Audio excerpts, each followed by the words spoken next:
23ஆம் வகுக்கக்கூடியதான எண்ணெய் பற்றி நாங்கள் அவர்களிடத்தில் கேட்டோம். She gave the answer in a few seconds. அவர்கள் சில நொடிகளில் பதிலை தெரிவித்தார்கள். See how man's wisdom has gone to great extents that man marvels at himself. மனுஷனுடைய ஞானம் எந்த அளவுக்கு எல்லை மீறி போயிருக்கிறது என்று பாருங்கள். அதை பார்க்கும்போது மனுஷன் தானே ஆச்சரியம் கொள்ளுகிறான். Man has mastered music. மனுஷன் இசையில் தேறினவனாய் இருக்கிறான். Man has mastered the dance. அவன் நடனத்தில் தேறினவனாய் இருக்கிறான். They have developed what is called nanotechnology, that is to do things very small. சிறிய காரியங்களை செய்யக்கூடியதான நானோ தொழில்நுட்பம் என்கிறதான காரியத்தில் அவன் தேறினவனாய் இருக்கிறான். Today you can write the whole Bible on the head of a needle. ஒரு ஊசியினுடைய தலையில் முழு வேதத்தையுமே நீங்கள் எழுதிவிடலாம். Man has done so many things today. இப்படி மனுஷன் பல வகை காரியங்களை இன்று செய்திருக்கிறான்.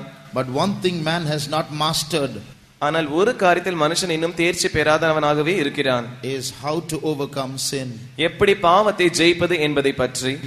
You know, there's a nursery rhyme called Humpty Dumpty sat on a wall. Humpty Dumpty had a great fall. All the king's horses, all the king's men could not put Humpty Dumpty together again. ஒரு சிறுவர்களுடைய பாடல் இப்படி சொல்லப்பட்டதை போல் இருக்கிறது. It says a man called Humpty Dumpty sat on a wall. அந்த பாடல் இப்படி சொல்கிறது, ஹம்ப்டி டம்ப்டி என்கிறதான ஒரு மனுஷன் ஒரு சுவரின் மேல் உட்கார்ந்தான். Suddenly he fell down. திடீரென்று அவன் கீழே விழுந்து விட்டான். All the king's horses and all the king's men could not put him together again. எல்லா ராஜாவினுடைய குதிரைக்காரரும் ராஜாவினுடைய மனுஷரும் அவனை ஒன்றாய் மறுபடியுமாய் சேர்க்க முடியவில்லை. This particular nursery rhyme reminds me about man who has fallen in sin.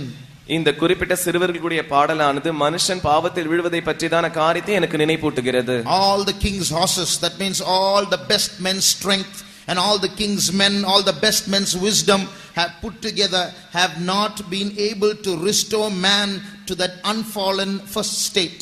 ராஜாவினுடைய எல்லா குதிரைகளும் ராஜாவினுடைய எல்லா மனுஷரும் என்று சொல்லும்போது மனுஷனுக்கு மிக சிறந்ததா இருக்கிறதான அவனுடைய சிறந்த பலத்தை வைத்துக் கொண்டும் மனுஷனுக்கு ஞானமா இருக்கிறதான அவனுடைய சிறந்த ஞானத்தை வைத்துக் கொண்டும் அவனுடைய பாவத்தில் விழுந்து போனதான நிலவரத்திலிருந்து அவனை மறுபடியுமாய் தூக்கி எடுக்க கூடாமல் போகிறது. Man has mastered the martial arts.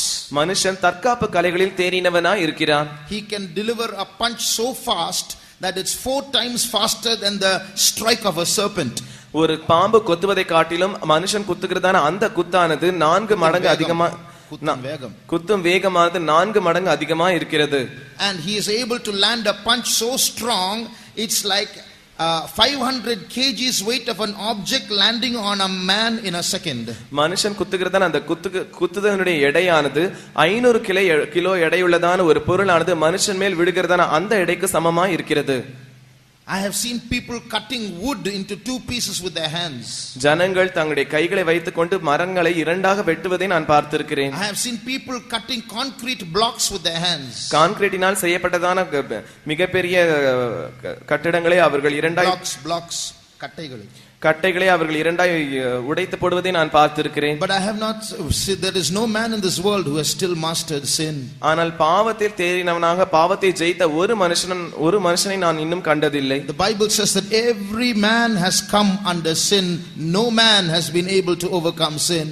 எல்லா மனுஷர்களும் பாவத்திற்கு வந்தார்கள், ஒருவரும் பாவத்தை ஜெயிக்க முடியவில்லை என்று வேதம் சொல்லுகிறது. That's the sad side of man's history. அது மனுஷனுடைய சரீரத்தில் இருக்கிறதான துக்ககரமான பக்கம். Although on one side so many things are getting better and better, on the other side we can see so many things getting worse and worse. ஒரு பக்கத்தில் பல வகையான காரியங்கள் சிறந்த விதத்தில் முன்னேறி கொண்டிருக்கும்போது மறுபக்கத்தில் பல வகையான காரியங்கள் மோசமாகிக் கொண்டே போய் கொண்டிருக்கிறது. New medicines are being discovered, but new sicknesses are coming as well. புதிய மருந்துகள் கண்டுபிடிக்கப்படுகிறது, அதோடு கூட புதிய வியாதிகளும் வந்து கொண்டிருக்கிறது. So what has been done to solve these problems? எனவே இந்த பிரச்சனைகளை தீர்ப்பதற்காக என்னதான் செய்யப்பட்டு இருக்கிறது? Why has man not been able to master sin? ஏன் மனுஷனால் பாவத்தை ஜெயிக்க முடியவில்லை? Sin, subtle and invisible, has entered into every area of man's life. பாவமானது வஞ்சகமானதும் அதர்சனமானதுமாய் இருக்கிறது. மனுஷனுடைய வாழ்க்கையின் ஒவ்வொரு பகுதிக்குள்ளும் அது பிரவேசித்திருக்கிறது. The Bible says there's not one human being on earth who has not overcome sin.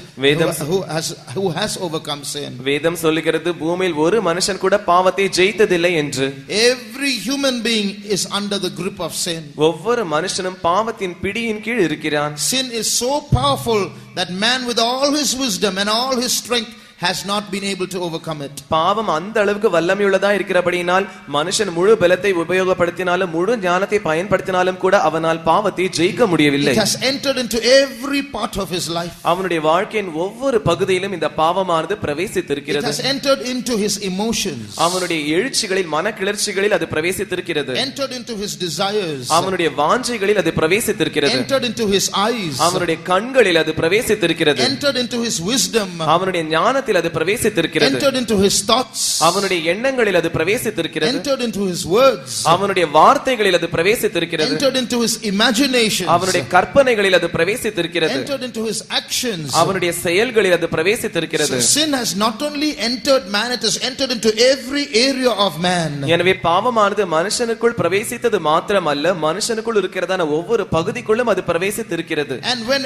anything new comes into this world, sin enters there and attacks man. அதோடு கூட உலகத்தில் ஏதோ ஒரு காரியமானது புதியதாய் வரும் என்றால் பாவமானது அதற்குள்ளும் புகுந்து மனுஷனை தாக்குகிறது. When the cell phone came into the world, sin entered there, attacks man. செல்போனானது உலகத்திற்குள் வந்தபோது பாவம் அதற்குள் நுழைந்து மனுஷனை தாக்குகிறது. When the computer came, sin entered there, attacks man. Computer வந்தபோது பாவமானது அதற்குள் புகுந்து மனுஷனை தாக்குகிறது. When the internet came, sin enters there and attacks man. Internet வந்தபோது பாவம் அதற்குள் புகுந்து மனுஷனை தாக்குகிறது. No human being with all his efforts has been able to stop it. எந்த மனுஷனும் தன்னுடைய முழு சக்தியையும் பயன்படுத்தி பாவத்தை நிறுத்த முடியவில்லை. The courts of this world have not been able to stop it. இவ்வுலகத்தின் வழக்கமானது பாவத்தை நிறுத்த முடியவில்லை. Courts. இவ்வுலகத்தின் நீதிமன்றங்களானது பாவத்தை நிறுத்த முடியவில்லை. And the police have not been able to stop it. போலீஸ்காரர்களால் பாவத்தை நிறுத்த முடியவில்லை. Sin is continuing, it is increasing. பாவமானது தொடர்ந்து அது பெருகிக் கொண்டே இருக்கிறது. Why? ஏன்? Because man does not even know what sin is. ஏனென்றால் பாவம் என்றால் என்னவென்றே மனுஷனுக்கு தெரியவில்லை. What is sin? பாவம் என்றால் என்ன? We can give many definitions for sin. பாவத்திற்கு பல வகையான விளக்கங்களை நாம் தரலாம். But before we understand what sin is, we have to understand why we are here. ஆனால் பாவம் என்றால் என்ன என்பதை பற்றி நாம் புரிந்து கொள்வதற்கு முன்பாக நாம் ஏன் இங்கே இருக்கிறோம் என்பதை பற்றி நாம் தெரிந்து கொள்ள வேண்டும். Beloved, we must realize we are not here to earn money. பிரியமானவர்களே, நாம் இங்கே பணம் சம்பாதிப்பதற்காக இல்லை. We are not here just to enter into a family life. ஏதோ ஒரு குடும்ப வாழ்க்கைக்குள் பிரவேசிக்கும்படியாய் நாம் இங்கே இல்லை. We are not here to buy lands. நாம் நிலங்களை வாங்கும்படியாய் இங்கே இல்லை. One day when we die, we are going to leave all this and go. ஒரு நாள் நாம் மரிப்போம் என்றால் இந்த எல்லா காரியங்களையும் விட்டுவிட்டு தான் போக வேண்டும். Is that what we are living for? இதற்காக தான் நாம் வாழ்கிறோமா? Are we doing all that we are doing in this world, so busy about so many things, only to leave it all and go away finally? இந்த உலகத்தில் மிகவும் அலுவலாக இருந்து கொண்டு இந்த எல்லா காரியங்களையும் தொடர்ச்சியாக செய்து கடைசியாக அதை விட்டுவிட்டு போவதற்காகவா இத்தனை காரியங்களையும் நாம் செய்கிறோம்? Is that all there is to life? வாழ்க்கைக்கு இவ்வளவுதான் அர்த்தமா? There is much more than this. இதை காட்டிலும் இன்னும் அதிகம் உள்ளது. This Bible says that we have all come from God. இந்த வேதம் சொல்கிறது நாம் யாவரும் தேவனிடத்திலிருந்து வந்தவர்கள் என்று. And at the end of our life we are all supposed to return to God. நம்முடைய வாழ்க்கையின் முடிவில் நாம் யாவரும் தேவனிடத்திற்கு திரும்ப வேண்டியவர்களா இருக்கிறோம். And during the course of our life, after coming from God and before going to God, we have to live for God. நம்முடைய வாழ்க்கை நேரத்தில் தேவனிடத்திலிருந்து வந்த பிறகு தேவனிடத்திற்கு போவதற்கு முன்பாக அந்த வாழ்க்கை நேரத்தை நாம் தேவனுக்காகவே வாழ வேண்டும். We all believe and every religion teaches that God is love. நாம் யாவரும் அறிந்திருக்கிறபடி எல்லா மார்க்கமும் போதிக்கிறபடி தேவன் அன்பாகவே இருக்கிறார். But this love has to be understood and revealed. ஆனால் இந்த அன்பு முதலாவது புரிந்து கொள்ளப்பட வேண்டும், அதற்கு பின்பு மறுபடியுமாய் அது வெளியாக்கப்பட வேண்டும். So God made us like little gods so that we might understand his love and respond to his love and return that love. நாம் தேவனுடைய அன்பை பற்றி புரிந்து கொள்ளும்படியாகவும் அந்த அன்புக்கு பிரதிக்கிரியை செய்யும்படியாகவும் அந்த அன்பை நாம் தேவனுக்கு திரும்ப கொடுக்கும்படியாகவும் தேவன் நம்மை சிறிய தேவர்களாய் வைத்திருக்கிறார். So God made us.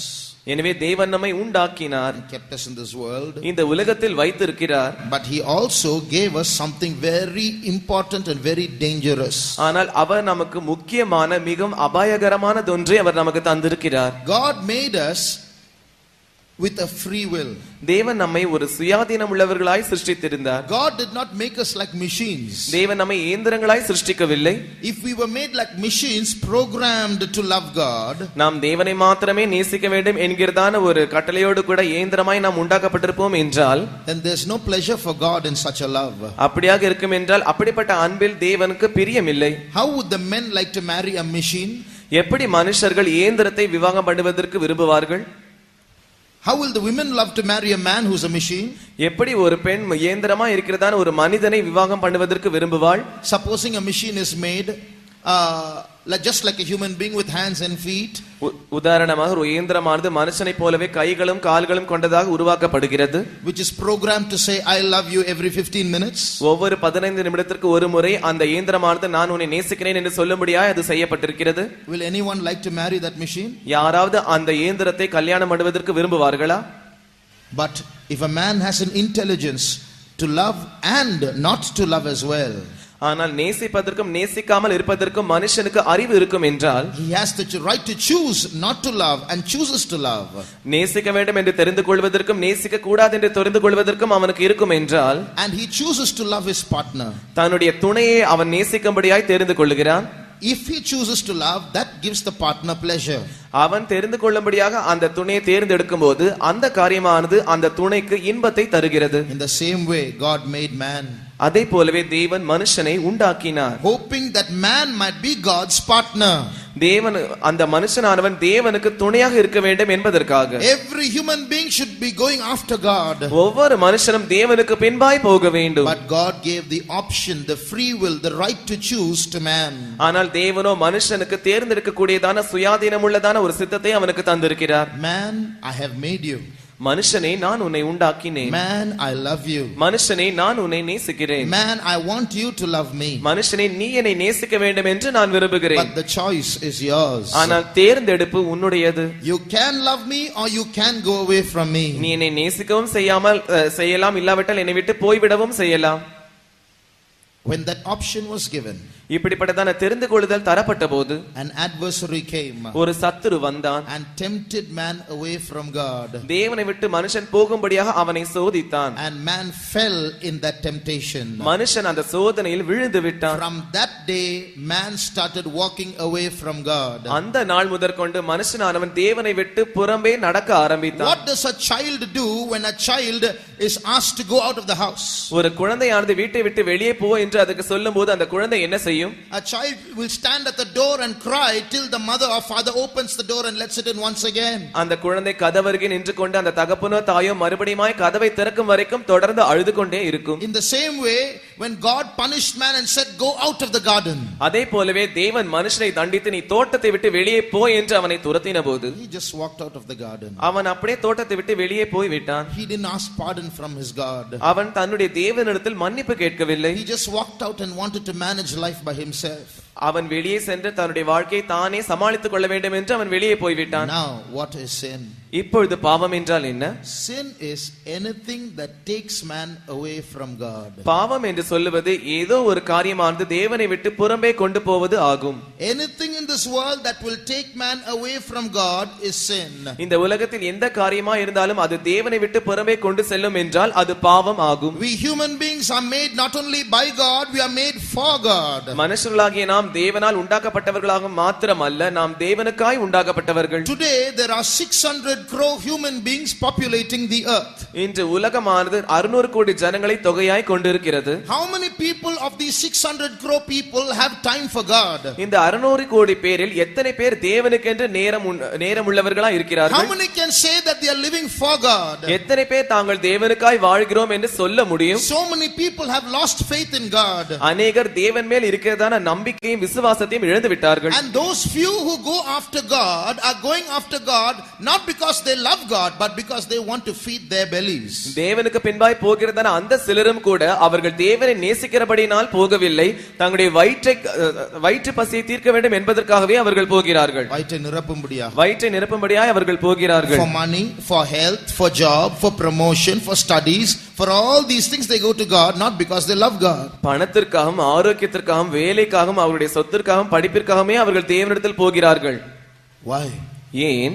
Sin has entered into every human being. ஏனென்றால் பாவமானது ஒவ்வொரு மனுஷனுக்குள்ளும் பிரவேசித்து விட்டது. That's why the Bible says there is none that seeketh after God. தேவனை தேடுகிறவர்கள் ஒருவரும் இல்லை. எனவேதான் தேவனை தேடுகிறவர்கள் ஒருவரும் இல்லை என்று வேதம் சொல்லுகிறது. They have all together turned aside, they have all together become filthy. அவர்கள் யாவரும் வழி விலகி ஏகமாய் கெட்டு போனார்கள். This is how sin has entered into man. இப்படிதான் பாவமானது மனுஷனுக்குள் பிரவேசித்தது. There might be some sitting here who are sick. இங்கே வியாதி உள்ளவர்கள் சிலர் உட்கார்ந்திருக்கலாம். There are some sitting here who have problems of debt. சிலர் இங்கே கடன் பிரச்சனை உள்ளவர்களாய் உட்கார்ந்திருக்கலாம். Some sitting here who have problems of witchcraft. சிலர் இங்கே மந்திரவாத பிரச்சனைகளில் உள்ளவர்களாய் உட்கார்ந்திருக்கலாம். But you must remember that behind all these things, the root cause for all this is sin. ஆனால் இவைகள் எல்லாவற்றுக்கு பின்பாக, இந்த எல்லா காரியங்களுக்கு பின்பாக மூல காரணமானது பாவம் என்பதை நீங்கள் நினைவில் கொள்ள வேண்டும். We must also remember that all these problems can be solved if the sin problem is solved. அந்த பாவமாகிய பிரச்சனை தீர்க்கப்படும் என்றால் இந்த எல்லா பிரச்சனைகளும் தீர்க்கப்படும் என்பதையும் நீங்கள் நினைவில் கொள்ள வேண்டும். Today every human being is running in his own direction. We have no time for God. இன்று ஒவ்வொரு மனுஷனும் தன்னுடைய சொந்த திசையை நோக்கியே ஓடிக்கொண்டிருக்கிறான். தேவனுக்கு என்று கொடுப்பதற்கு அவனுக்கு நேரம் இல்லை. God looking from heaven is looking into an earth which is a very sad place to look into. தேவன் பரலோகத்திலிருந்து பூமியை பார்க்கும்போது அந்த பூமி ஏதோ துக்ககரமான இடமா இருக்கிறதை போல அவர் பார்க்கிறார். Man is trying to enjoy life without God. மனுஷன் தேவன் இல்லாமல் வாழ்க்கையை அனுபவிக்கும்படியாய் முயற்சிக்கிறான். It is not possible. இது சாத்தியம் அல்ல. There is no life without God. தேவன் இல்லாமல் வாழ்க்கையே இல்லை. There is no life worth living without God. தேவன் இல்லாமல் வாழ்கிறதான ஒரு வாழ்க்கையே அல்ல. There is no true joy without God. தேவன் இல்லாமல் உண்மையான சந்தோஷம் இல்லை. There is no true love without God. தேவன் இல்லாமல் உண்மையான அன்பு இல்லை. But man has sin inside him. That sin is driving man away from God. ஆனால் மனுஷனோ தனக்குள்ளே பாவம் செய்துவிட்டபடியினால் அந்த பாவமானது மனுஷனை தேவனை விட்டு ஓட்டிக் கொண்டிருக்கிறது. And that's what everybody is busy about today. இதை குறித்து தான் இந்த உலகத்தில் ஒவ்வொருவரும் மிகவும் அலுவலாய் இருக்கிறார்கள். From the Old Testament, பழைய ஏற்பாட்டு காலம் முதற்கொண்டு, from the time man sinned, மனுஷன் பாவம் செய்ததான அந்த நாள் முதற்கொண்டு, God has always been calling man. தேவன் எப்பொழுதும் மனுஷனை அழைக்கக்கூடியவராய் இருக்கிறார். When man walked out of the garden, மனுஷன் தோட்டத்தை விட்டு வெளியே சென்றபோது, showed his back on God, தன்னுடைய முதுகை தேவனுக்கு காண்பித்தபோது, God went out of the garden looking for man. தேவன் தோட்டத்தை விட்டு வெளியே சென்று மனுஷனை தேடி போனார். And kept calling to man, will you come back to me? அவர் மனுஷனுக்கு பின்பாக நின்று கொண்டு தொடர்ந்து மனுஷனை கூப்பிட்டு நீ என்னிடத்தில் வரமாட்டாயா என்று அவர் கேட்டுக் கொண்டிருந்தார். People today have now found out how to try to enjoy life without God. ஆனால் தேவன் இல்லாமல் இன்று வாழ்க்கை எப்படி அனுபவிக்க வேண்டும் என்று ஜனங்கள் அதற்குரிய வழியை கண்டுபிடித்திருக்கிறார்கள். The result, man is entering into more and more trouble than before. இதற்கு முன் இல்லாததான The result is, இதற்குரிய விளைவு என்னவென்றால் மனுஷன் இதற்கு முன் இல்லாததான பிரச்சனைகள் மேல் பிரச்சனைகளுக்காக அவன் உள்ளே சென்று கொண்டே இருக்கிறான். Dear friend, the more you try to live life without God, the more you will enter into trouble. அருமையான நண்பனே, நீ எந்த அளவுக்கு தேவன் இல்லாமல் வாழ வேண்டும் என்று முயற்சிக்கிறாயோ அந்த அளவுக்கு நீ பிரச்சனைகளுக்குள் சென்று கொண்டே இருப்பாய். Till you deal with the sin that is in your life, till you find a permanent solution for the sin that is in your life, you will find no peace on earth. நீ உன்னுடைய வாழ்க்கையில் இருக்கிறதா அந்த பாவத்தோடு கூட இடைப்பட்டு அந்த பாவத்தை எப்படி தீர்க்க வேண்டும் என்று அதோடு கூட நீ ஆராய்ச்சி செய்யாமல் இருப்பாய் என்றால் நீ இன்னும் தொடர்ந்து பிரச்சனைகளுக்கு தான் மாட்டிக்கொண்டிருப்பாய். உன்னுடைய வாழ்க்கையில் சந்தோஷம் இருக்காது, சமாதானம் இருக்காது. The whole Bible you will read, you will see how God is calling to man, come back. முழு வேதாகமத்தையும் நீங்கள் வாசிப்பீர்கள் என்றால் எப்படி தேவன் மனுஷனை பார்த்து நீ திரும்பி வா என்று அழைக்கிறார் என்பதை பற்றி நீங்கள் வாசிக்க முடியும். You read the stories of the Bible, you will see repeatedly how man is running away from God. வேதத்தில் இருக்கிறதான अनेक கதைகளை பற்றி நீங்கள் படிப்பீர்கள் என்றால் எப்படி தொடர்ந்து மறுபடியுமாய் மனுஷன் தேவனை விட்டு ஓடுகிறான் என்பதை பற்றி நீங்கள் அறிந்து கொள்ள முடியும். He went to a group of people and told them, he sent people to them and said, come back to me.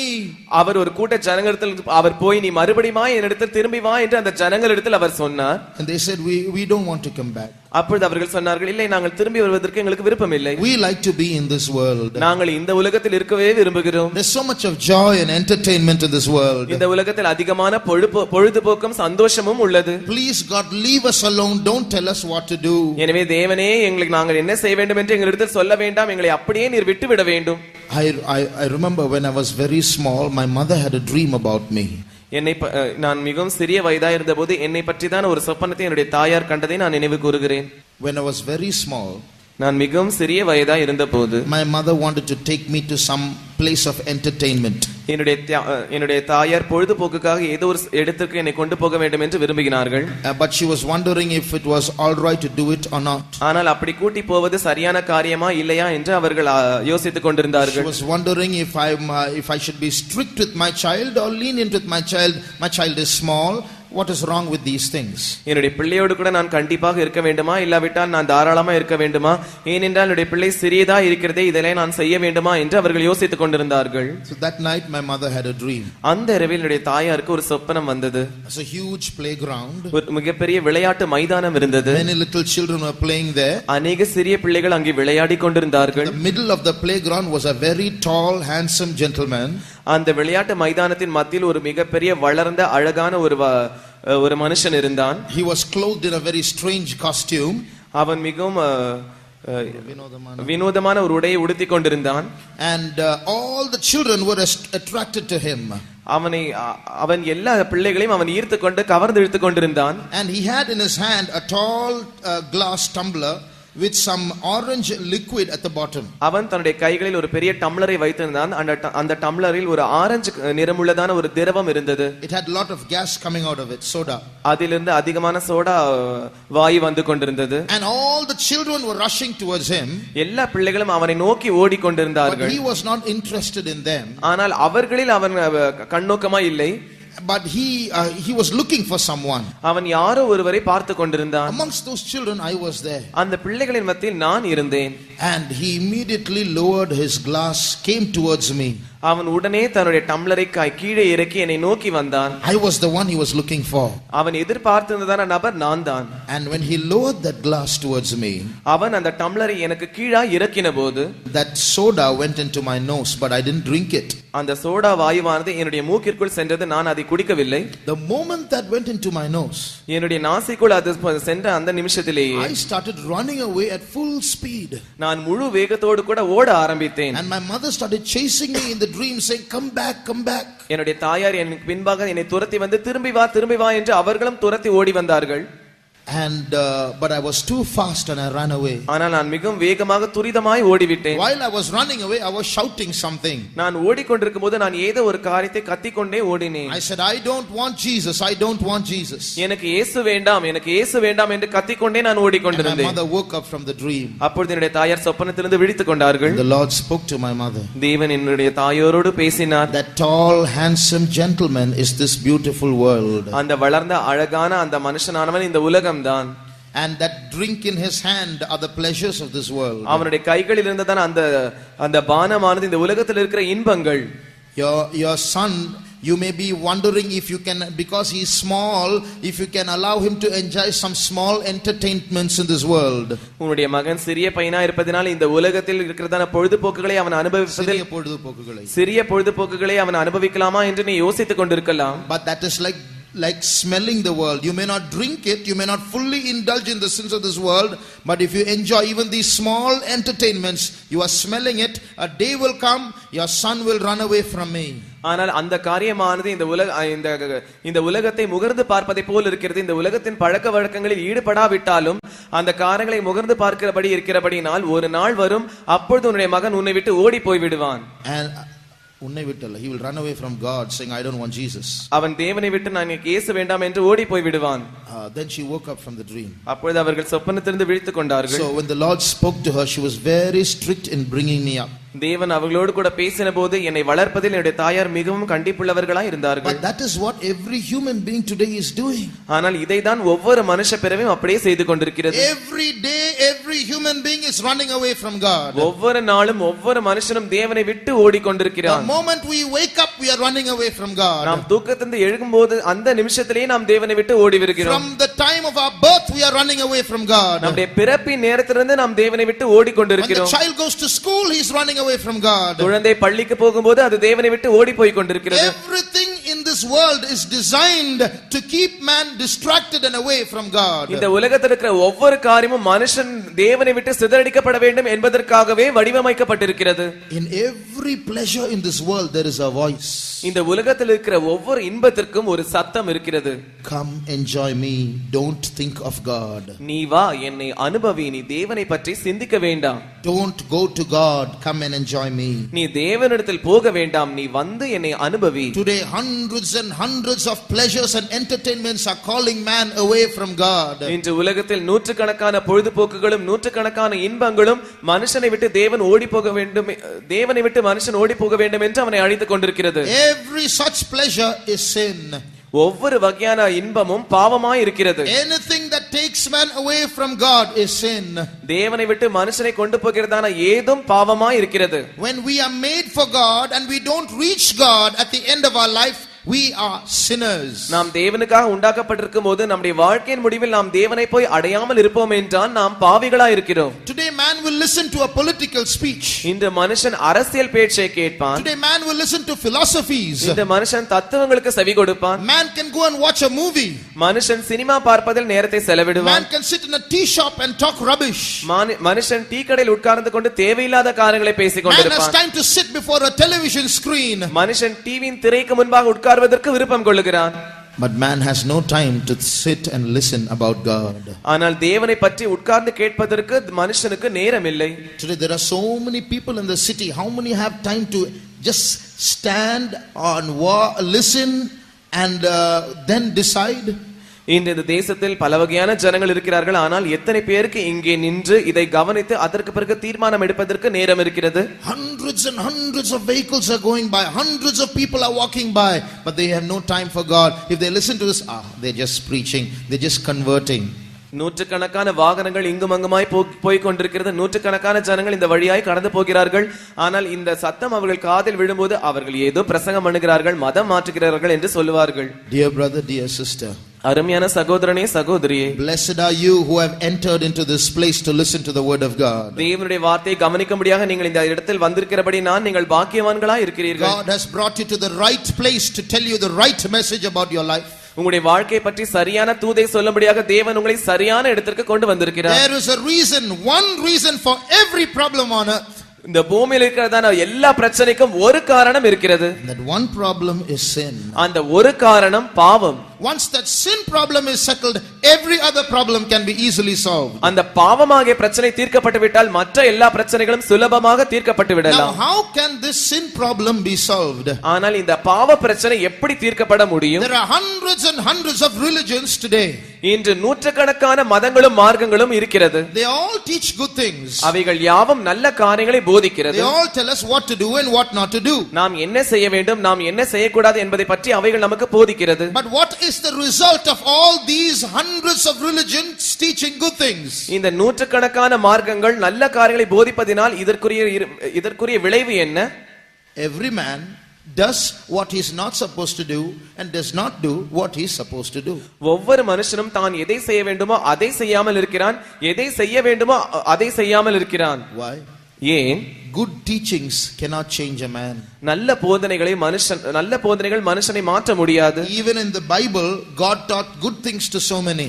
வேதத்திலும் கூட தேவன் அநேகருக்கு நல்ல காரியங்களை போதித்தார். He gave commandments for men to keep. மனுஷர்கள் கைக்கொள்ள வேண்டியதான கற்பனைகளை பற்றி அவர் போதித்தார். He told man what to do and what not to do. எதை செய்ய வேண்டும், எதை செய்யக்கூடாது என்று மனுஷனுக்கு அவர் சொன்னார். He told man what is good and what is evil. எது நன்மை எது தீமை என்று அவர் மனுஷனுக்கு போதித்தார். But all that did not change man. ஆனால் இவை எல்லாம் மனுஷனை மாற்ற முடியவில்லை. The sinner became much more a sinner. பாவி இன்னும் அதிகமான பாவியாகி விட்டான். People did not go turn to God because of good teachings. ஜனங்கள் நல்ல போதனைகளை நிமித்தமாக தேவனிடத்தில் திரும்பவில்லை. He told them, அவர் சொன்னார், he told them these good things. அவர் அவர்களிடத்தில் அந்த நன்மையான காரியங்களை சொன்னார். Warned them of punishments if they do not do it. அவர்கள் இதை செய்யாவிட்டால் வரப்போகிறதான தண்டனைகளை பற்றி அவர் எச்சரித்தார். He tried to put fear into them.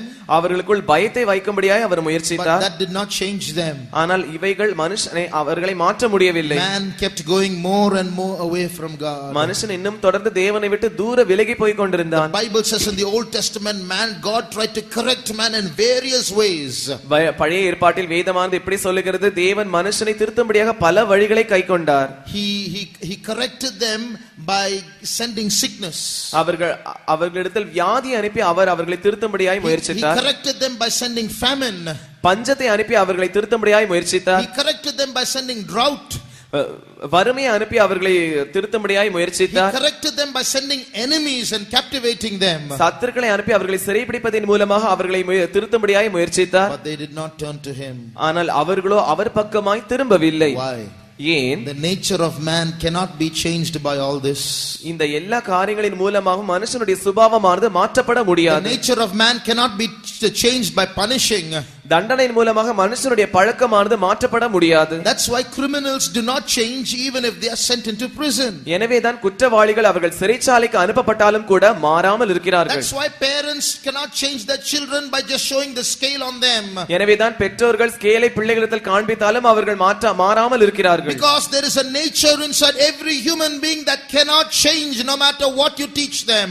ஏனென்றால் ஒவ்வொரு மனுஷனுக்குள்ளும் மாறாததான சுபாவம் இருக்கிறது. அவர்களுக்கு என்னதான் போதித்தாலும் அவர்களால் மாற முடியாது.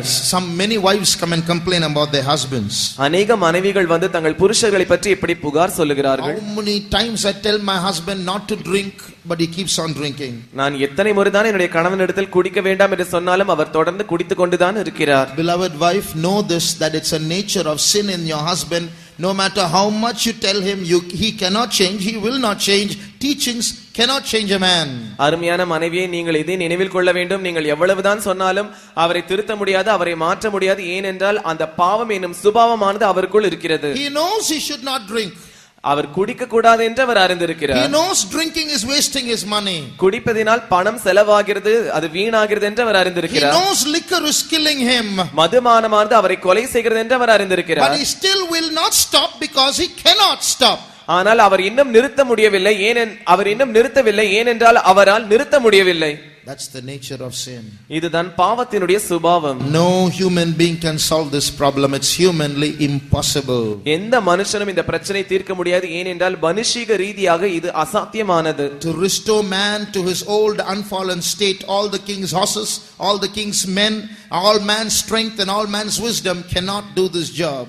மனுஷனுடைய அந்த விழுந்து போன நிலவரத்திலிருந்து மறுபடியும் அவனை தூக்கி எடுப்பதற்கு மனுஷனுடைய எல்லா பலமும், மனுஷனுடைய எல்லா ஞானமும், எல்லா மனுஷனுடைய ராஜாவினுடைய குதிரைகளும் ராஜாவினுடைய மனுஷர்களும் அவனை மாற்ற முடியாது. Something has to be done. ஏதோ ஒரு காரியம் செய்தாக வேண்டும். When God looked down from heaven, தேவன் பரலோகத்திலிருந்து பார்த்தபோது and saw man continuing in sin, மனுஷன் தொடர்ந்து பாவத்திலே இருப்பதை அவர் பார்த்தபோது, God sent so many good teachers. தேவன் அநேக நல்ல போதிக்கிறவர்களை அனுப்பினார். God sent prophet after prophet. தீர்க்கதரிசிகளுக்கு பின் தீர்க்கதரிசிகளை அவர் அனுப்பினார். Told them to return to him. அவரிடத்தில் திரும்பும்படியாக அவர்களிடத்தில் கூறினார். They stoned the prophets and sent them out.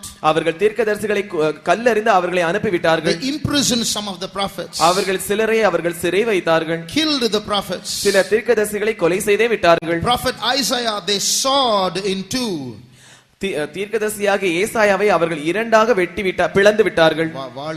வாளினால் அறுத்து விட்டார்கள்.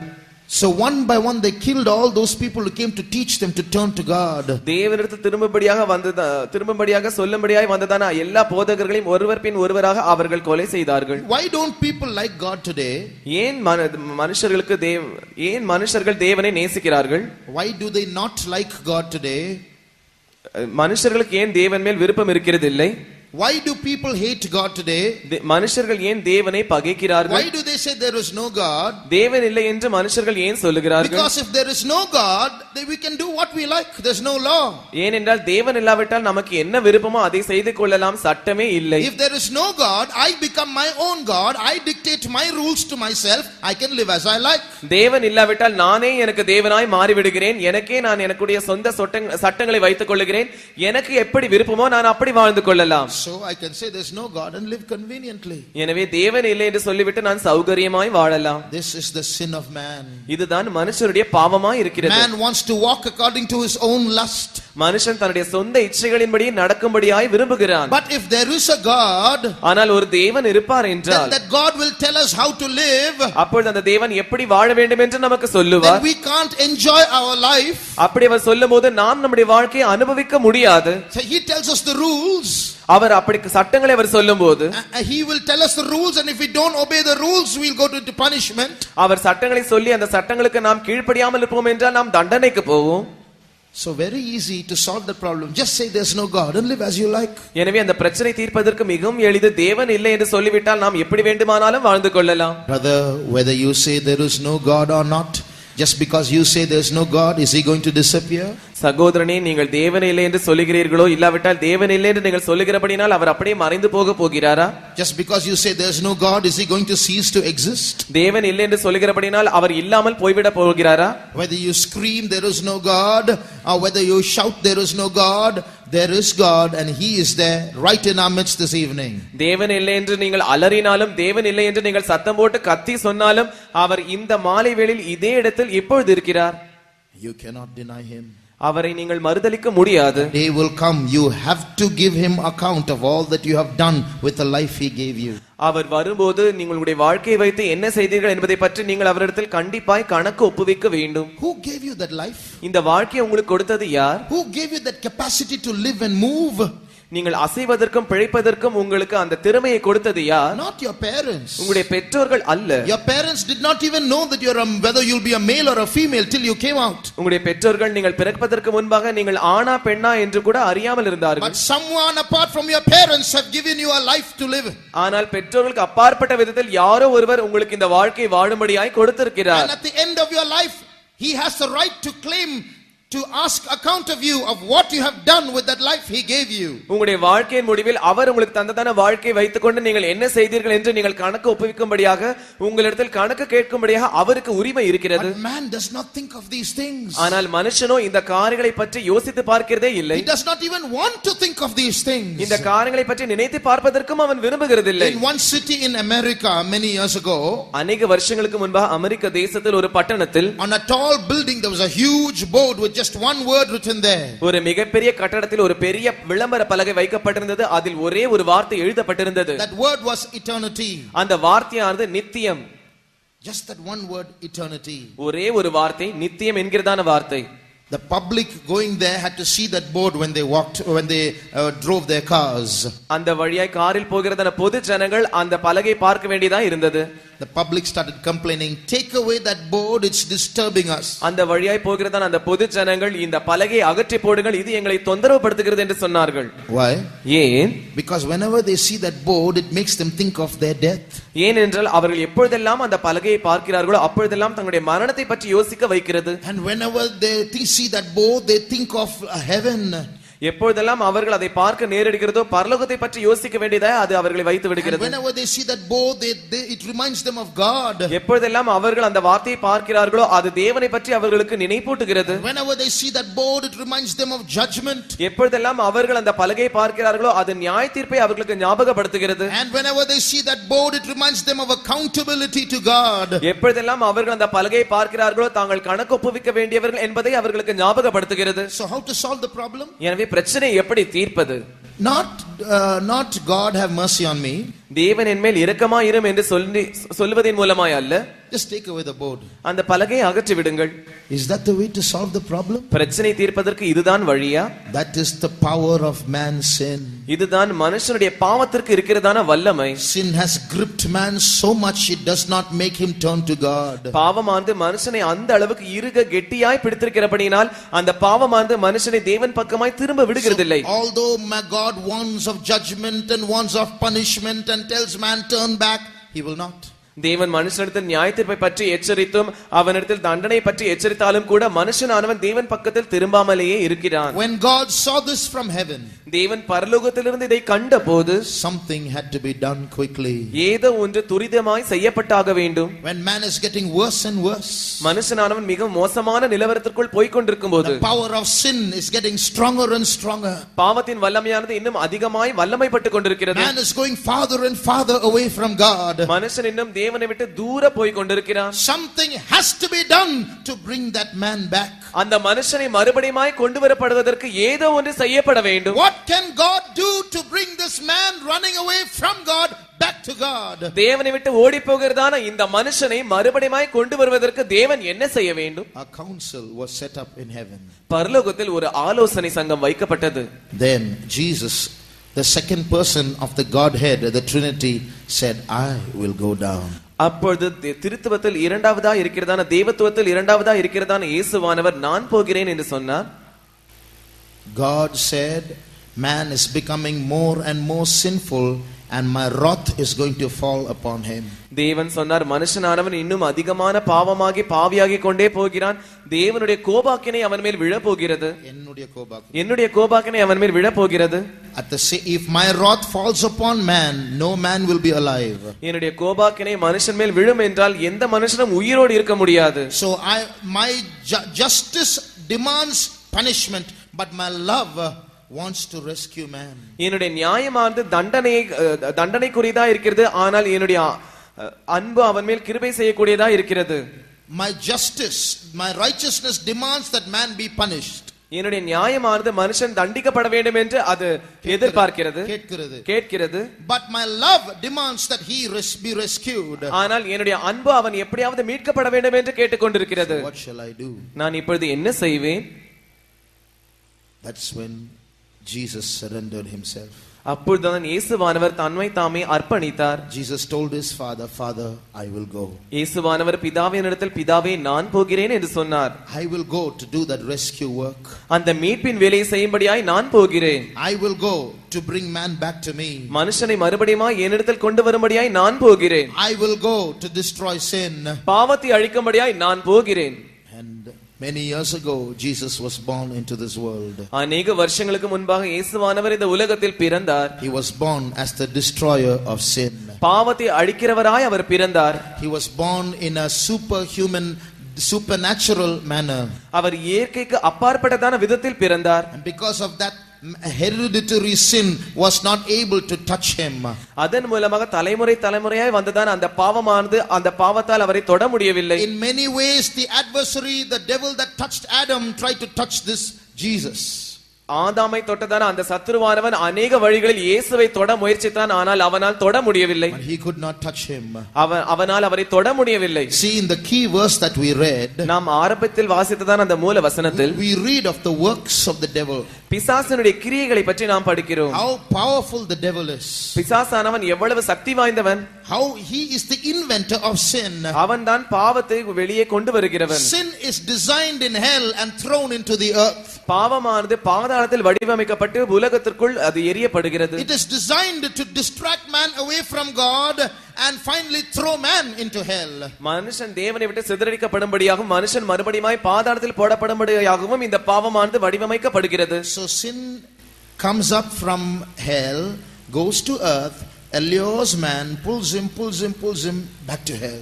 எனவே பாவமானது பாதாளத்திலிருந்து வந்து பூமிக்குள் பிரவேசித்து மனுஷனுக்கு முன்பாக அது கவர்ச்சியாக இருந்து அது மறுபடியும் மனுஷனை இழுத்து அவனை மறுபடியும் இழுத்து பாதாளத்திற்குள் தள்ளுகிறது. கொண்டிருக்கும் போது அந்த சப்தமானது அதிகரித்துக் கொண்டே இருந்தது. In that darkness they saw that young girl who was stained with that black stain. She was whistling and walking on the road. அந்த இருட்டில் அவர்கள் பார்த்தபோது அந்த வாலிப பெண்ணானவள், அந்த கரை படிந்ததான் அந்த பெண்ணானவள் அப்படி செய்து கொண்டு அந்த தெருவின் வழியாய் நடந்து போய் கொண்டிருந்தாள். What's she doing at this time of the night? இந்த இரவு வேளையில் இவள் என்ன செய்து கொண்டிருக்கிறாள்? She was so happy. ஆனால் அவள் மிகவும் மகிழ்ச்சியா இருந்தாள். And whistling and singing and walking. அவள் விசில் எடுத்துக்கொண்டே பாடிக்கொண்டே சென்று கொண்டிருந்தாள். This man who came into the village decided to follow her. இந்த கிராமத்தில் வந்ததான இந்த மனுஷன் இந்த பெண்ணுக்கு பின்பாக போக வேண்டும் என்று தீர்மானித்தான். But he could not find her. ஆனால் அவனால் அவளை கண்டுபிடிக்க முடியவில்லை. But he followed her and said, someone must find her, and he went to the river. அவன் அவளை பின்பாக தொடர்ந்து போய்கொண்டே இருந்தான். எப்படியாவது நான் இவளை கண்டுபிடிக்க வேண்டும் என்று இவள் பின்பாக போய்கொண்டிருந்தான். அவள் ஆற்றுக்கு நேராய் போய்கொண்டிருந்தாள். And finally he heard the whistling again. கடைசியாக அவனுக்கு மறுபடியும் இந்த விசில் சத்தம் கேட்டது. I have found her. ஆம், நான் அவளை கண்டுபிடித்து விட்டேன். So he went after the sound so that he can see her.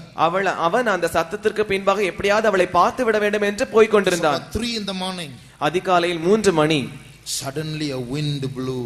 திடீர் என்று ஒரு காற்று அடித்தது. And he said he felt very afraid. அவன் மிகவும் பயந்து விட்டான். But he still kept going. ஆனால் இன்னும் அவன் தொடர்ந்து பின்பாய் போய் கொண்டிருந்தான். Suddenly the whistling stopped. திடீர் என்று அந்த விசில் சத்தம் நின்றது. The singing stopped. அந்த பாடல் நின்றது. He went close to where it came from.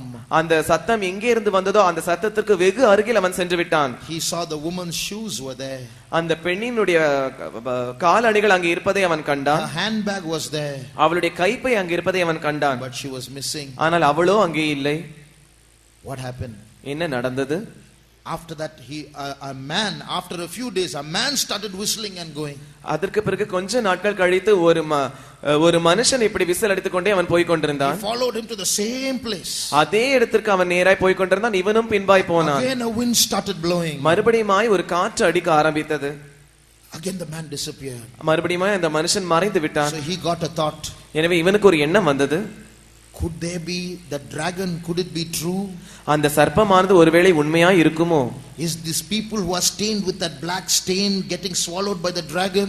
இந்த கருப்பு கரை படிந்ததான இந்த ஜனங்கள் ஒருவர் பின் ஒருவராக இந்த சர்ப்பத்தினால் விழுங்கப்பட்டு கொண்டிருக்கிறார்களோ? So one day he was following a man. எனவே ஒரு நாள் அவன் ஒரு மனுஷனுக்கு பின்பாய் போய் கொண்டிருந்தான். He went ahead of the man. அவன் அந்த மனுஷனுக்கு முன்பாய் போய் கொண்டிருந்தான். Hid in among some trees. Hid among some trees. சில மரங்களுக்குள்ளே அவன் ஒளிந்து கொண்டிருந்தான். And he watched on the other side of the river. அந்த ஆற்றிற்கு அந்த பக்கத்தில் அவன் கவனித்துக் கொண்டிருந்தான். As he was watching, அவன் பார்த்து கொண்டிருக்கும்போது தானே he could see two yellow eyes watching him. அவன் பார்க்கும்போது இரண்டு மஞ்சள் நிற கண்கள் அவனை பார்ப்பதை அவன் பார்த்தான். There in the darkness he could see the shadow of the dragon. அந்த இருட்டில் அந்த சர்ப்பத்தினுடைய நிழலை அவனால் பார்க்க முடிந்தது. And as this man was going, இந்த மனுஷன் போய் கொண்டிருக்கும்போது தானே suddenly the dragon flew high in the sky, went down, scooped the man and disappeared. திடீரென்று அந்த சர்ப்பமானது ஆகாயத்தில் தாவி குதித்து இந்த மனுஷனுக்கு நேராக வந்து அவனை பிடித்துக்கொண்டு போய்விட்டு மறைந்து விட்டது. There is a good end to that story, but I'm not going to that. அந்த கதைக்கு ஒரு நல்ல முடிவு இருக்கிறது, ஆனால் நான் அதற்குள் போக போகிறதில்லை. The dragon is killed, but I'm coming to reality. அந்த சர்ப்பமானது கொலை செய்யப்பட்டு விட்டது, ஆனால் இப்பொழுது நான் நிஜத்திற்கு வருகிறேன். This is a story, இது ஒரு கதை, but it is not a story. ஆனால் இது ஒரு கதை அல்ல. This is happening every day. இது ஒவ்வொரு நாளும் நடந்து கொண்டிருக்கிறது. Every day people are being stained with that black stain of sin, something they cannot see in the body, but it is there in the soul of man. ஒவ்வொரு நாளும் ஜனங்கள் இந்த கருப்பான கரையாகி இந்த பாவத்தினால் கரைப்பட்டு கொண்டிருக்கிறார்கள். இது சரீரத்தில் தெரியாமல், ஆனால் மனுஷனுடைய ஆத்மாவுக்குள் இருக்கிறதான கரையா இருக்கிறது. The devil is deceiving man by throwing all kinds of sins into the world. பிசாசானவன் பல வகையான எல்லா வகையான பாவங்களையும் இந்த உலகத்திற்குள் செலுத்தி மனுஷனை அவன் வஞ்சித்துக் கொண்டிருக்கிறான். He hides in the darkness, but he is deceiving man, turning man away from God. அவன் இருட்டில் மறைந்து கொண்டிருக்கிறான், ஆனால் அவன் மனுஷனை வஞ்சித்து தேவனை விட்டு மனுஷனை திருப்பி கொண்டிருக்கிறான். Every day people are being more and more deceived that sin stain is getting blacker and blacker and stinking in their lives. ஒவ்வொரு நாளும் ஜனங்கள் அந்த அளவுக்கு வஞ்சிக்கப்பட்டு கொண்டிருக்கிறபடியால் அந்த பாவத்தின் கரையானது கருப்பாக மாறி அது நாற்றம் எடுக்க ஆரம்பிக்கிறது. The only thing that can wipe that stain is the blood of Jesus. அந்த கரையை அகற்றக்கூடியதான ஒரே ஒரு காரியம் இயேசுவின் இரத்தம். That's why Jesus was born. எனவே தான் இயேசு பிறந்தார். He was the only person whom sin could not touch. பாவம் தொட முடியாததான ஒரே நபர் அவர் ஒருவர்தான். He is the only person who challenged sin. அவர் ஒருவர்தான் பாவத்திற்கு விரோதமாய் சவால் விட்டார். He is the only person who really knew what sin was. பாவம் என்றால் என்ன என்பதை பற்றி அறிந்திருக்கிற ஒரே ஒரு நபர் அவர்தான். And he knew something had to be done to remove that sin. இந்த பாவத்தை அகற்றும்படியாக ஏதோ ஒன்று செய்யப்பட வேண்டும் என்றும் அவர் அறிந்திருந்தார். He knew what sin was. பாவம் என்றால் என்ன என்று அவர் அறிந்திருந்தார். And sin knew who he was. பாவமும் கூட அவர் யார் என்று அறிந்திருந்தது. So during the days he walked on earth, there was a big war between sin and him. எனவே அவர் இந்த பூமியில் நடந்து கொண்டிருக்கும்போது பாவத்திற்கும் அவருக்கும் இடையே போராட்டம் இருந்தது. Sin tried to catch him somehow. எப்படியாவது பாவமானது அவரை பிடித்து விட வேண்டும் என்று முயற்சித்துக் கொண்டிருந்தது. Sin entered into human beings. பாவமானது மனுஷர்களுக்குள் பிரவேசித்தது. Those human beings started hating him. அந்த மனுஷர்கள் அவரை பகைக்க ஆரம்பித்தார்கள். What wrong did Jesus do so that people might hate him? ஜனங்களானவர்கள் இயேசுவை பகைப்பதற்கு இயேசு என்ன தவறு செய்தார்? He went and healed the sick. அவர் போய் வியாதியஸ்தரை குணமாக்கினார். He cleansed lepers. அவர் குஷ்டரோகிகளை சுத்தம் பண்ணினார். Delivered people who were possessed with devils. பிசாசுகளால் ஆட்கொள்ளப்பட்டதான ஜனங்களை அவர் விடுவித்தார். Fed people who were hungry.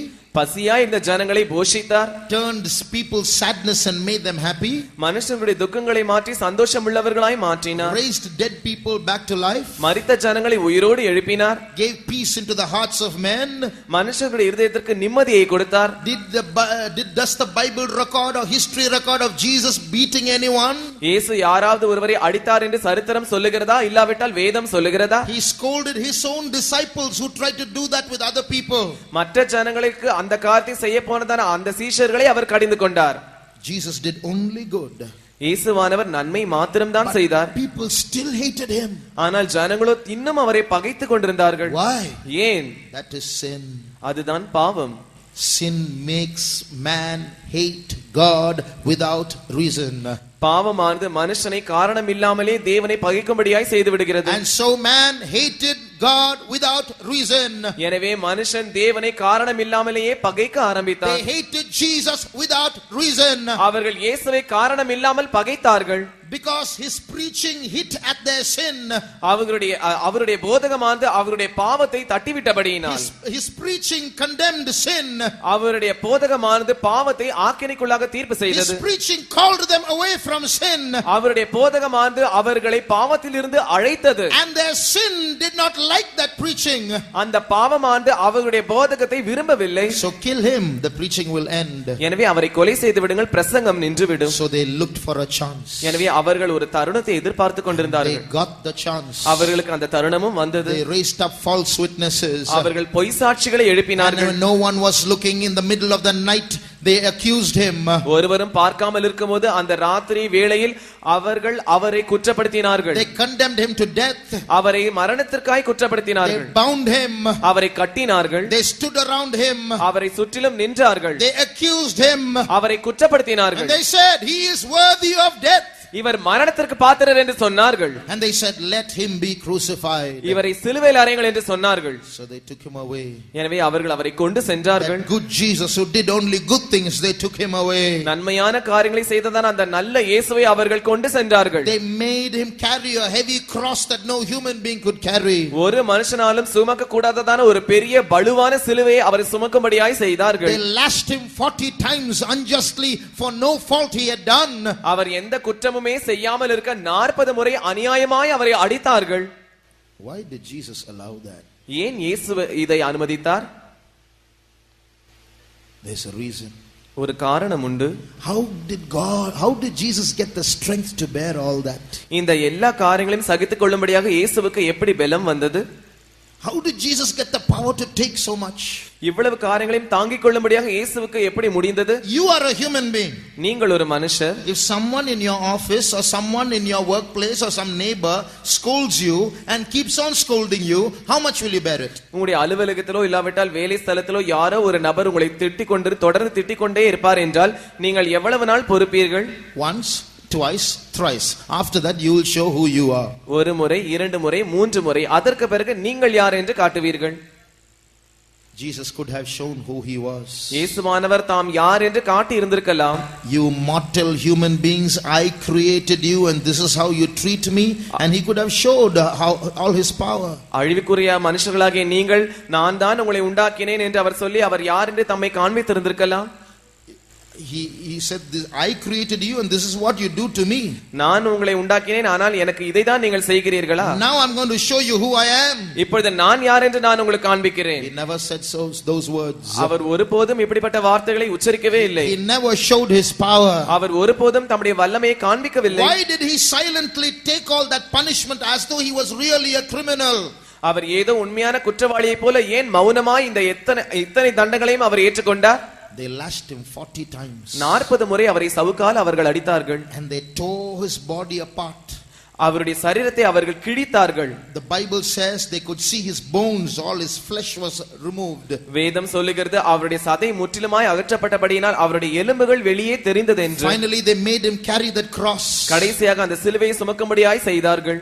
and they crucified him. அவர்கள் அவரை சிலுவையில் அறைந்தார்கள். they put huge spikes into his hands. பெரிய ஆணிகள் போன்றதான கம்பிகளை அவருடைய கரங்களில் அவர்கள் பாய்ச்சினார்கள். and nailed him to that cross. அந்த சிலுவையில் அவரை அறைந்தார்கள். and nailed his feet to that cross. அவருடைய கால்களை அந்த சிலுவையில் அறைந்தார்கள். and lifted him up and erected the cross. அந்த சிலுவையை உயர்த்தி அந்த சிலுவையை நேராய் நிமிர்த்தினார்கள். and made fun of him. அவரை பார்த்து கிண்டலும் பரியாசமும் செய்தார்கள். he said that he is come to save others, he cannot save himself. மற்றவர்களை ரட்சிக்கும்படியாய் இவர் வந்தார், ஆனால் தன்னைத்தானே ரட்சித்துக் கொள்ள முடியவில்லை. hey you man hanging on that cross, if you are the son of God, come down. மனுஷனே சிலுவையை தொங்கிக் கொண்டிருக்கிறவரே, நீர் தேவனுடைய குமாரனே ஆனால் இறங்கி வாரும். you said your savior, come down, we'll believe you. நீர் ரட்சகர் என்று சொன்னீரே, இப்பொழுது இறங்கி வாரும், அப்பொழுது நாங்கள் விசுவாசிப்போம்.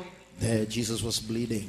அப்பொழுது இயேசுவுக்கு ரத்தம் வழிந்து கொண்டிருந்தது. they put a crown made of thorns and put it on his head just to show that he was a king.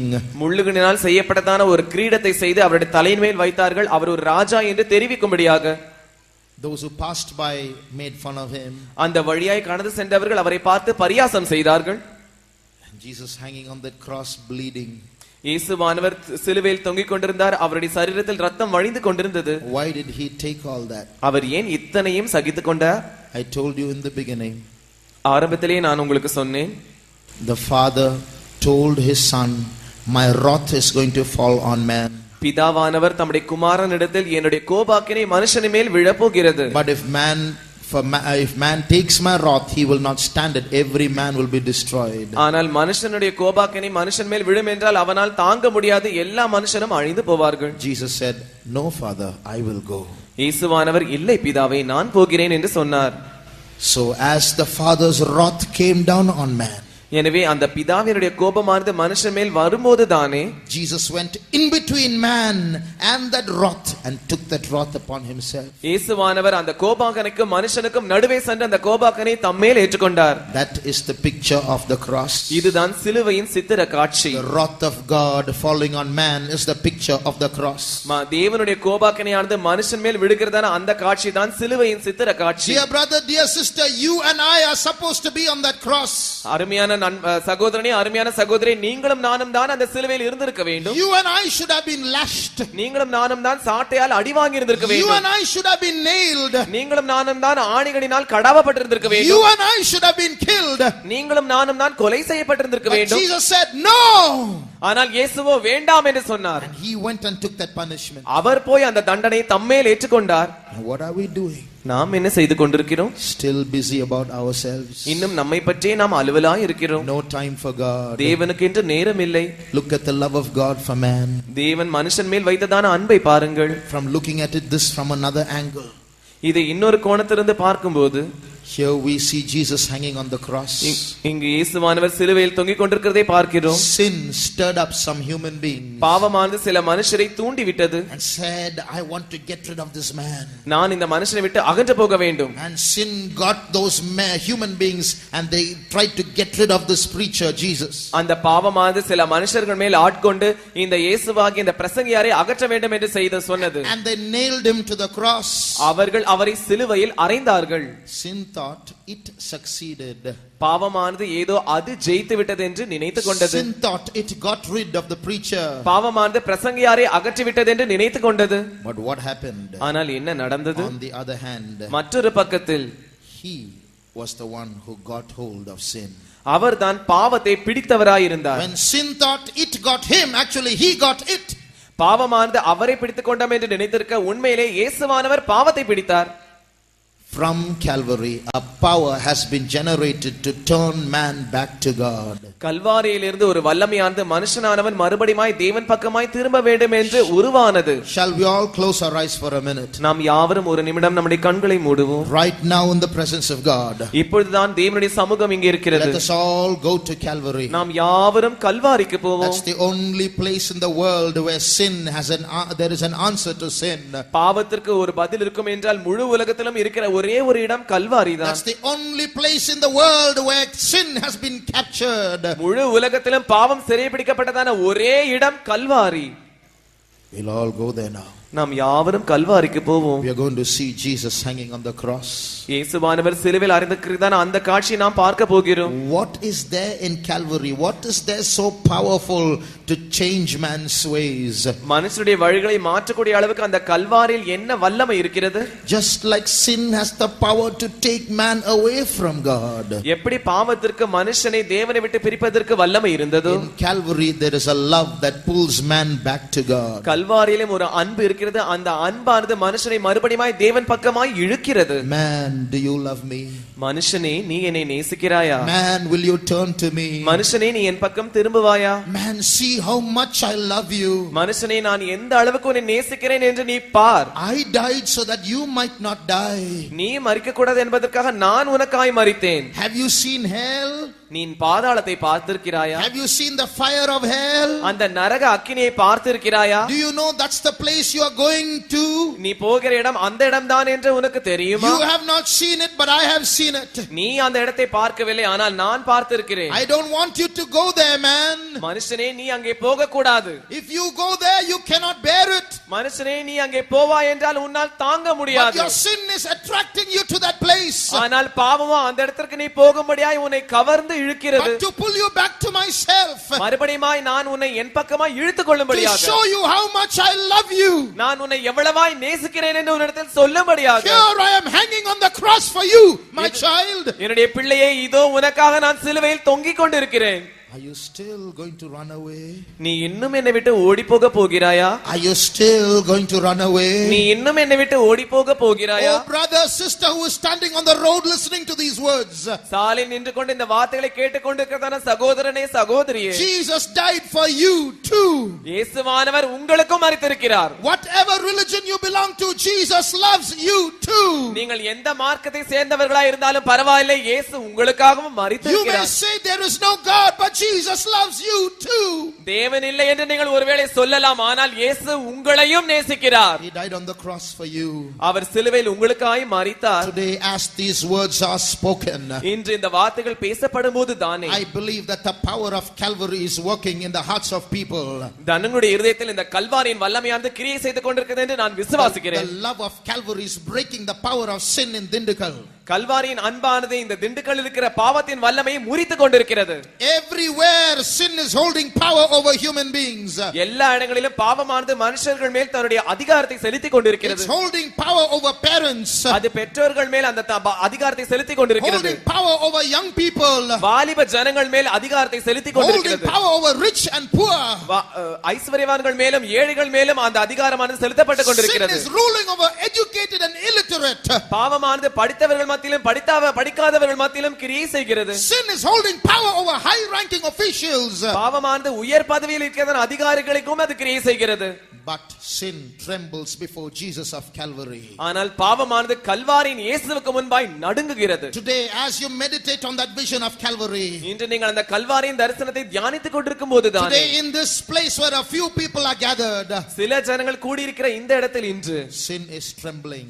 பாவமானது நடுங்கிக் கொண்டிருக்கிறது. What no human being could control, எந்த மனுஷனாலும் அடக்க முடியாததான அந்த காரியம், what no science could change, விஞ்ஞானத்தால் மாற்ற முடியாததான, what no human wisdom could change, எதை மனுஷ ஞானத்தினால் மாற்ற முடியாமல் இருக்கிறதோ, what no human power could change, எதை மனுஷனுடைய வல்லமையினால் மாற்ற முடியாமல் இருக்கிறதோ, today Calvary has brought under control. இன்று கல்வாரியானது தன்னுடைய கட்டுப்பாட்டின் கீழ் கொண்டு வந்திருக்கிறது. This evening, இந்த மாலை if there's வேளையில் anyone in this place under the power of sin, பாவத்தின் வல்லமையின் கீழ் இந்த இடத்தில் யாராவது ஒருவர் இருக்கிறீர்களா? come to Jesus. இயேசுவினிடத்தில் வாருங்கள். Come to Jesus who's hanging on Calvary. கல்வாரியில் தொங்கிக் கொண்டிருக்கிறதான அந்த இயேசுவினிடத்தில் வாருங்கள். There you can settle your sin. அங்கே நீங்கள் உங்கள் பாவத்தை தீர்த்து விடலாம். There he has the power to pull you back to God. மறுபடியுமாய் தேவனிடத்தில் இழுக்கக்கூடியதான வல்லமை அவர் உங்களுக்கு அங்கே Oh, வைத்திருக்கிறார். you don't know how much he loves you. அவர் உங்களை எவ்வளவாய் நேசிக்கிறார் என்று நீங்கள் அறியாமல் இருக்கிறீர்கள். That blood can remove the black stain from your soul. அந்த இரத்தமானது உங்களுடைய ஆத்மாவில் இருக்கிறதான அந்த கருப்பான கரையை அகற்றக்கூடியதா இருக்கிறது. That blood can save you from the clutches of the dragon who's waiting to swallow you. உங்களை விழுங்கும்படியாய் காத்துக் கொண்டிருக்கிறதான அந்த சர்ப்பத்தினுடைய பிடியில் இருந்து அந்த இரத்தமானது உங்களை காக்கக்கூடியதா இருக்கிறது. That blood is able to make you a holy man, a holy woman, and take you to be with Jesus forever.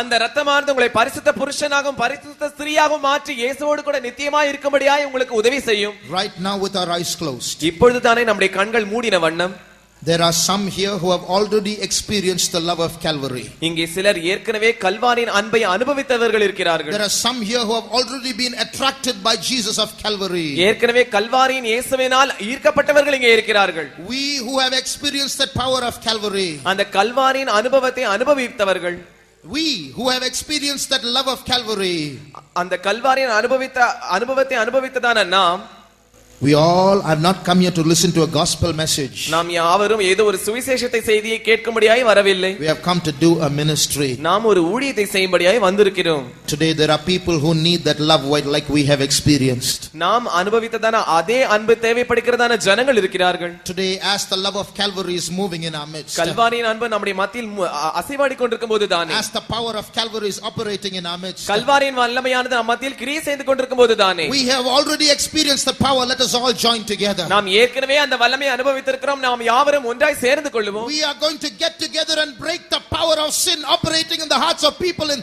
Dindukal. இப்பொழுது நாம் யாவரும் ஒன்றாக சேர்ந்து திண்டுக்கல் ஜனங்கள் மத்தியில் கிரியை செய்கிறதான அந்த பாவத்தின் வல்லமையை முறிக்க போகிறோம். This power of Calvary is the greatest power in the universe.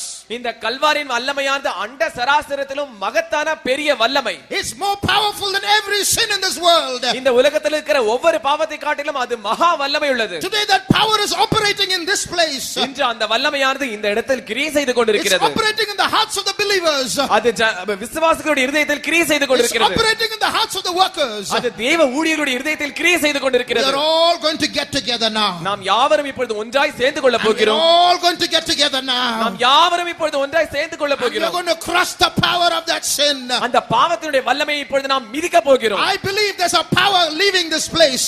இந்த இடத்திலிருந்து ஒரு வல்லமை அகன்ற போவதை நான் விசுவாசிக்கிறேன். There's a power proceeding from this place. இந்த வல்லமை இந்த இடத்திலிருந்து ஒரு வல்லமை புறப்படுவதை நான் விசுவாசிக்கிறேன். It's going to fight with the powers of darkness in this place. இந்த இடத்தில் இருக்கிற அந்தகாரத்தின் வல்லமைகளோடு கூட போய் அது போராட போகிறது. It's going to fight with the dragon working in this place. இந்த இடத்தில் கிரியை செய்கிறதால அந்த சர்ப்பத்தோடு கூட அது சண்டை போட போகிறது. Dear brother, dear sister, அருமையான சகோதரனே சகோதரியே, listen 1 minute. ஒரு நிமிடம் கவனியுங்கள். Do you know every minute about 100 people are dying in this world? இந்த உலகத்தில் ஒவ்வொரு நிமிடமும் ஏறக்குறைய 100 ஜனங்கள் மரிக்கிறார்கள் என்று உங்களுக்கு தெரியுமா? Latest statistics, every minute 102 people are dying. சமீபத்தில் வந்ததான புள்ளி விவரத்தின்படி ஒவ்வொரு நிமிடமும் 102 ஜனங்கள் மரிக்கிறார்கள். Where are they going? அவர்கள் எங்கே போகிறார்கள்? Babies are dying. குழந்தைகள் மரிக்கிறார்கள். Children are dying. பிள்ளைகள் மரிக்கிறார்கள். Youths are dying. வாலிபர்கள் மரிக்கிறார்கள். Just 2 days, 3 days after marriage, people are dying. கல்யாணமாகி 2 நாள் 3 நாள் ஆனவர்கள் மரிக்கிறார்கள். People are dying with children in their womb. ஜனங்கள் தங்கள் கருவில் குழந்தைகளை வைத்தவர்களாக மரித்து விடுகிறார்கள். Old men are dying. வயதானவர்கள் மரிக்கிறார்கள். The dragon is very busy. அந்த சர்ப்பமானது மிகவும் அலுவலாய் இருக்கிறது. Staining the souls of people. ஜனங்களுடைய ஆத்துமாக்களை கரைப்படுத்திக் கொண்டிருக்கிறது. Taking them to that place of godless eternity. தேவன் இல்லாததான அந்த நித்தியத்திற்குள் அது கொண்டு போய் கொண்டிருக்கிறது. Hell is very busy today. பாதாளமானது இன்று மிகவும் அலுவலாய் இருக்கிறது. As I speak now, some soul is being thrown into hell. இப்பொழுது நான் பேசிக் கொண்டிருக்கும் போதுதானே சில ஆத்துமாக்கள் பாதாளத்துக்குள் எரியப்பட்டு கொண்டிருக்கிறது. Who is there to rescue them? அவர்களை பாதுகாப்பது மீட்பது யார்? Only Jesus of Calvary. கல்வாரியின் இயேசு மட்டும்தான். So let us all go to Jesus of Calvary. எனவே நாம் யாவரும் அந்த கல்வாரியின் இயேசுவினிடத்தில் போவோம். Let us all now claim that love of Calvary. நாம் யாவரும் அந்த கல்வாரியின் அன்பை உரிமை பாராட்டுவோம். Let's all ask for that power of Calvary. நாம் யாவரும் அந்த கல்வாரியின் வல்லமைக்காய் கேட்போம். People as they die should go to heaven. ஜனங்கள் மரிக்கும்போது அவர்கள் பரலோகத்திற்கு போக வேண்டும். In Dindukal the power of sin should be crushed. திண்டுக்கல்லில் பாவத்தின் வல்லமையானது நசுக்கப்பட In வேண்டும். Dindukal the power of sickness should be crushed. திண்டுக்கல்லில் வியாதியின் வல்லமையானது நசுக்கப்பட In வேண்டும். Dindukal the power of witchcraft should be crushed. திண்டுக்கல்லில் மந்திரவாதத்தின் வல்லமையானது நசுக்கப்பட வேண்டும். Dear believer, அருமையான விசுவாசியே, you have that power. உங்களுக்கு அந்த வல்லமை உண்டு. You have that authority. உங்களுக்கு அந்த அதிகாரம் உண்டு. Because you have Jesus of Calvary in you. ஏனென்றால் கல்வாரியின் இயேசு உங்களுக்குள் இருக்கிறாரே. Greater is he that is in you than he that rules in Dindukal. திண்டுக்கல்லில் ஆளுகை செய்கிறவனை விட உங்களுக்குள் இருக்கிறவர் பெரியவர். Greater is he that is in you than he that rules in the world. உலகத்தில் ஆளுகை செய்கிறவனை காட்டிலும் உங்களுக்குள் இருக்கிறவர் பெரியவர். You can crush the power of the adversary. அந்த எதிராளியுடைய வல்லமையை நீங்கள் மிதித்து போடலாம். Use that power now. அந்த வல்லமையை இப்பொழுது பயன்படுத்துங்கள். Give room to that power now. அந்த வல்லமைக்கு இப்பொழுது இடம் கொடுங்கள். In the name of Jesus. இயேசுவின் நாமத்தில். In the name of Jesus. இயேசுவின் நாமத்தில். In the name of Jesus. இயேசுவின் நாமத்தில். In the holy name of Jesus. இயேசுவின் பரிசுத்த In நாமத்தில். the powerful name of Jesus. இயேசுவின் வல்லமையுள்ள In நாமத்தில். the terrible name of Jesus. இயேசுவின் பயங்கரமான நாமத்தில். We bind the power of sin. நாங்கள் பாவத்தின் வல்லமையை We கட்டுகிறோம். bind the power of sickness. நாங்கள் வியாதியின் வல்லமையை கட்டுகிறோம். Get out of Dindukal in Jesus name. இயேசுவின் நாமத்தில் அந்த பிசாசுகளை ஓட்டும்படியாக நாங்கள் கட்டுகிறோம். Get out of Dindukal in Jesus name. இயேசுவின் நாமத்தில் திண்டுக்கல்லை விட்டு நீங்கள் வெளியே போங்க. Get out of the hearts of people in Jesus name. இயேசுவின் நாமத்தில் ஜனங்களுடைய கரங்களை விட்டு நீங்கள் வெளியே போங்கள். This place belongs to Jesus. இந்த இடமானது இயேசுவுக்கே சொந்தம். India belongs to Jesus. India இயேசுவுக்கு சொந்தம். This world belongs to Jesus. இந்த உலகம் இயேசுவுக்கு சொந்தம். Let the love of Calvary overcome. கல்வாரியின் அன்பு ஜெயிப்பதாக. Let the blood of Jesus overcome. இயேசுவின் ரத்தம் ஜெயிப்பதாக. Let the love of Jesus overcome. இயேசுவின் அன்பு ஜெயிப்பதாக.